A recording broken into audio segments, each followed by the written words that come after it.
विराज बैठ, प्रसन्न हो। जी अभी ठीक।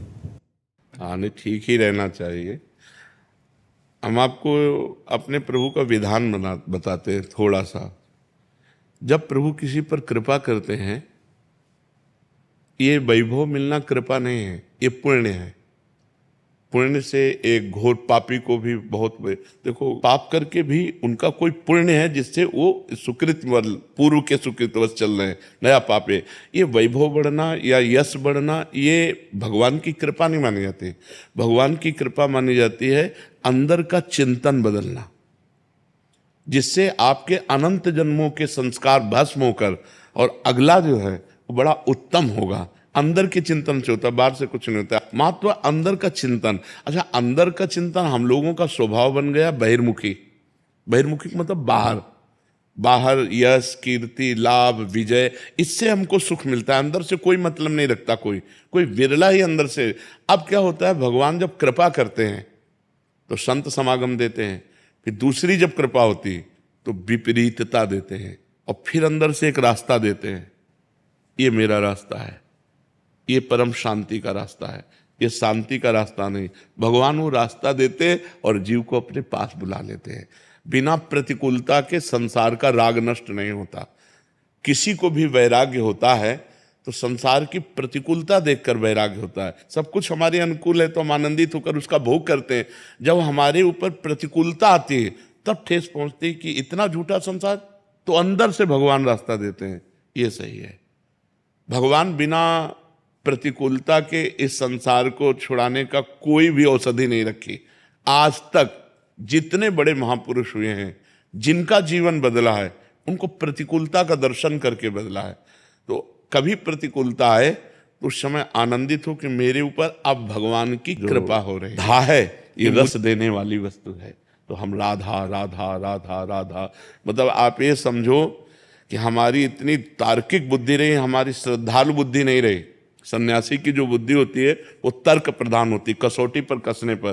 तो हम केवल भावुकता में राधा राधा का प्रचार नहीं कह रहे कि हमने सुना और ऐसे ग्रंथों में पढ़ा और ऐसे कह रहे, स्वयं स्वाद लेके कह रहे और विश्वास के साथ कह रहे कि यदि आप राधा राधा जपते हो तो इसी जन्म में भगवत प्राप्ति हो जाएगी, इसी जन्म में। जैसे किसी से कहा जाए कि तुम सत्य बोलो, मंदिर में चढ़ के बोलो, तो हम मंदिर में नहीं, हम वृंदावन में बैठे हैं। करोड़ों मंदिर इसकी समानता नहीं कर सकते, भगवान का परम धाम है।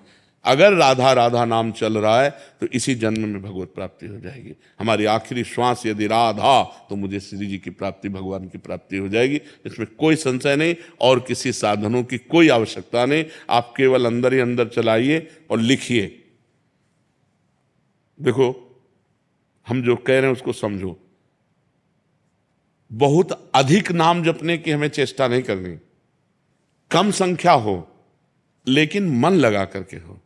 जैसे हम, अब देखो, आप लिखो राधा, अपने दिमाग में लिखो, खुले नेत्र लिखो, या बाहर बाहर देखो, दिखाई दे रहा है राधा लिखा हुआ। वही कान में सुनो राधा, वही अंदर उठाओ राधा। ये तीनों का एकाकार हो जाए तो ये करोड़ों नाम जप के बराबर है।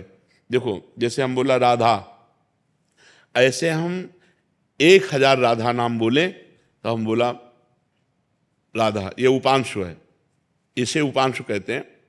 राधा राधा राधा राधा 1000 बार, ये उपांशु हुआ।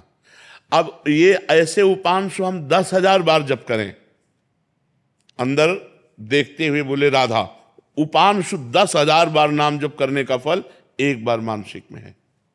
इतना बड़ा फल है ये। ऐसे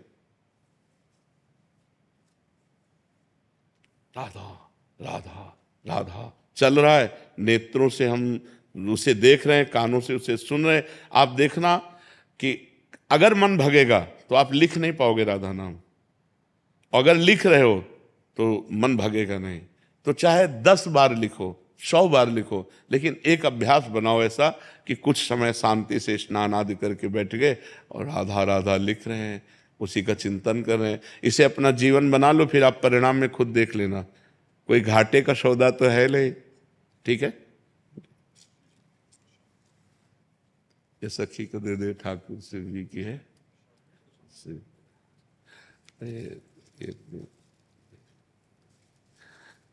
खूब आनंदित रहो, नाम जप करते रहो, प्रसन्न।